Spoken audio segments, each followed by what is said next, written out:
ছাৰবিদসকল ৰাজ্য চৰকাৰৰ অধীনৰ এইসকল চৰকাৰী কৰ্মচাৰীসকলে তেখেতসকলে পঞ্চায়ত নিৰ্বাচনৰ দায়িত্বৰ নপৰিব আৰু যাৰ ফলত এয়া চাব যোৱা 11 এপ্ৰিলৰ শেহতীয়া জাননী আৰু সেই জিলাকেইখনৰ নাম আমি গাই দিছোঁ। সেয়া হ'ল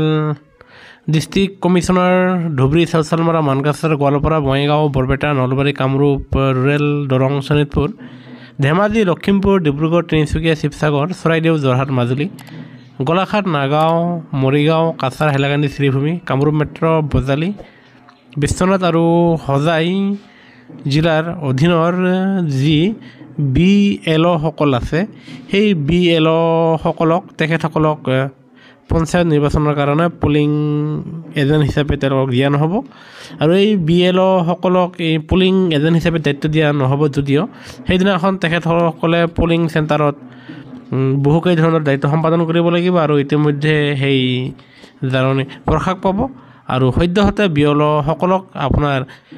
presiding officer, first polling, second polling এইবোৰ দায়িত্ব দিয়া নহ'ব। তেওঁলোকে যি বুথ চেণ্টাৰত তেখেতসকলে বিশেষ দায়িত্ব তেওঁলোকক অৰ্পণ কৰা হ'ব। সেয়েহে কৰ্মচাৰী পেঞ্চনৰ প্ৰতিটো শেহতীয়া খবৰ বাবে আমাৰ চেনেলটো ছাবস্ক্ৰাইব কৰিবলৈ নাপাহৰিব।